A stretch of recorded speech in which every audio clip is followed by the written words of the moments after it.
ابھی اس نے کہا نہیں تھا کہ ساتوں آسمانوں کے سفر کی بھی بات ہے. خود سے صدیق اکبر نے کہا اگر میرے آقا ساتوں آسمانوں کی بھی بات کریں تب بھی میں حقیقت کو تسلیم کروں گا, اس لیے کہ میرا محبوب وہ ہے جس کو ساری دنیا امین اور صادق کہتی ہے.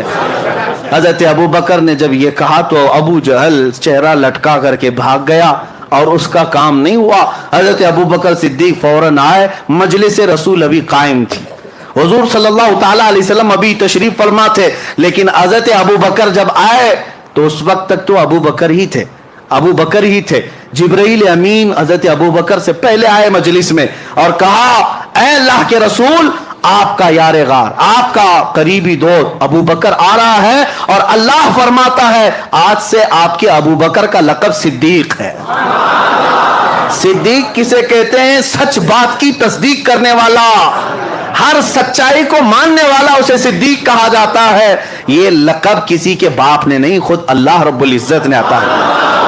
آج جو صدیق اکبر سے جلتے ہیں وہ جل کر کے مریں گے.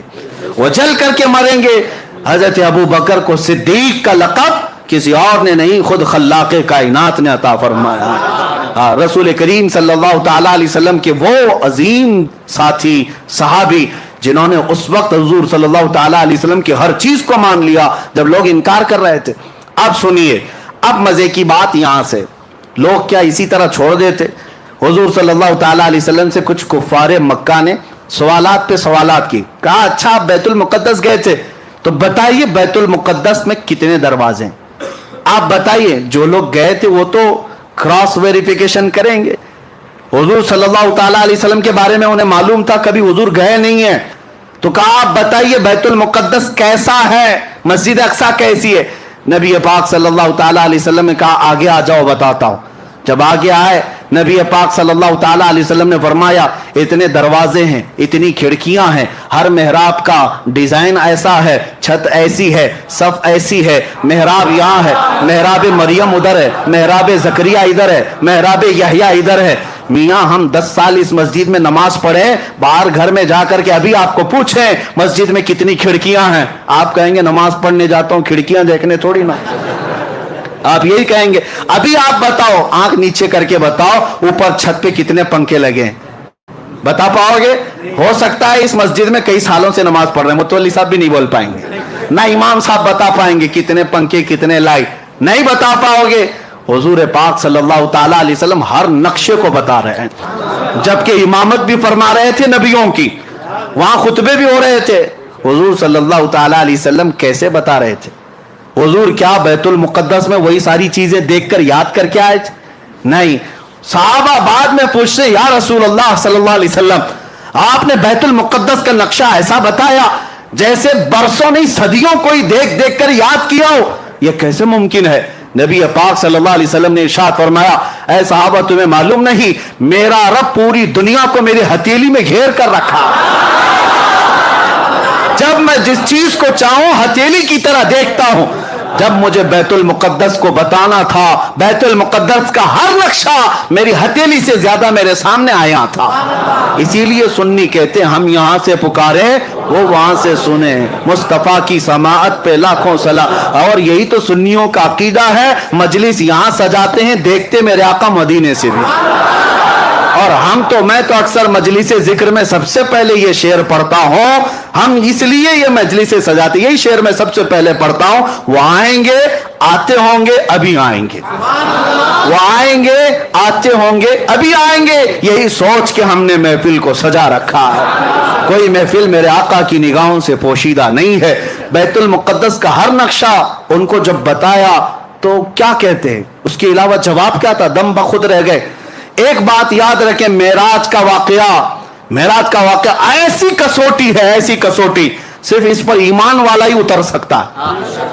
باقی منافق کے سامنے جتنی بھی دلیلیں لاؤ اس کا چہرہ کالا کا کالا ہی رہے گا. نہیں ماننا ہے, نہیں ماننا ہے, نہیں ماننا ہے, نہیں ماننا ہے. آپ کو کیا لگتا ہے یہ جتنے باہر سن رہے ہوں گے دور سے, ہم میری ریکارڈنگ سنتے ہیں اور اس کے بعد پھر غلط میسج بھیجتے ہیں, یہ کہاں سے ثابت, وہ کہاں سے ثابت. ہم تو یہی کہتے ہیں الحمدللہ ہمارے نصیب سے ثابت ہے. مصطفیٰ کی محبت کا چشمہ لگاؤ سب اجلا ہی دکھے گا. اور تم نے پہلے سے منافقت کا لال چشمہ پہنا ہے, اجلے کو بھی دیکھو گے لال ہی دکھے گا. چشمہ اتارو, غلطی چشمے کی ہے. جیسا چشمہ لگاؤ گے ویسا نظر آئے گا. اعلیٰ حضرت کی نظروں سے دیکھو, غریب نواز کی نظروں سے دیکھو, میرے آقا کو دیکھنا ہے غوث اعظم کی نظروں سے دیکھو. اور کتوں کی نظروں سے دیکھو گے, منافقین کی نظروں سے دیکھو گے, میرے آقا کیسے نظر آئیں گے. اور تم جو بھونکتے ہو نبی امتیوں کے برابر تھے, تو تم ابو جہل کا چشمہ لگائے ہو, ابو جہل کو ویسی نظر آتے تھے. ابو لہب کا چشمہ لگائے ہو, تمہیں وہ سارے چشمے مبارک, ہمیں صدیق اکبر کی آنکھیں مبارک.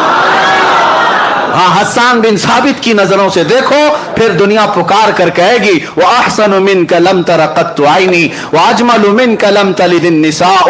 یا رسول اللہ, آپ سے زیادہ حسین میری آنکھوں نے دیکھا ہی نہیں, آپ سے زیادہ خوبصورت کسی ماں نے جنا ہی نہیں. میرے عزیزوں, دیکھنے کے لیے نظروں کی بھی بات ہے. کیا میں یہ جھوٹ بات کہہ رہا ہوں؟ چشمہ جیسا لگاؤ گے ویسا لگے گا. کوئی بیچارے کالا چشمہ دن میں لگا کر کے آئے اور کہتے اتنی جلدی رات ہو گئی, جبکہ دوپہر کے 12 بج رہے تھے. قصور سورج کا نہیں تھا, قصور ان کے چشمے کا تھا. چشمہ کالا اتارو, سورج صاف نظر آئے گا. اسی لیے میرے آقا کو دیکھنا ہو تو یہ بغض کا چشمہ اتارو, بریلی کا چشمہ لگاؤ, عشق مصطفیٰ کا چشمہ لگاؤ, پھر دیکھو مقام مصطفیٰ نظر آئے گا.